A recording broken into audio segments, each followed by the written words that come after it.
Hello दोस्तों, नमस्कार। मेरा नाम विवेक कुमार है और आप देख रहे हैं ताजा न्यूज़ भोजपुरी। दोस्तों, आप सभी को बता दें, खेसारी लाल यादव का एक बहुत ही ज़बरदस्त फिल्म की शूटिंग हो रही है।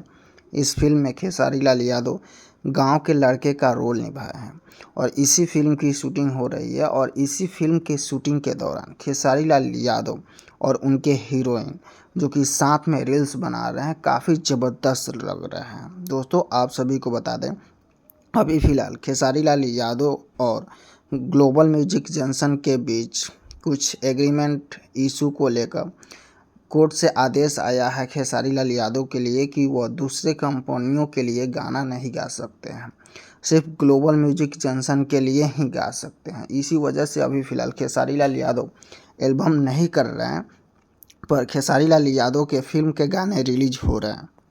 अगर आप लोग खेसारी लाल यादव के फैंस हैं तो खेसारी लाल यादव को सपोर्ट कीजिए और खेसारी लाल यादव के जितने भी फिल्म के गाने रिलीज हो रहा उसे देखिए और प्यार दीजिए, क्योंकि खेसारी लाल यादव भी आज लाइव आए हैं और बताए हैं कि आखिर उनके साथ क्या क्या हुआ है।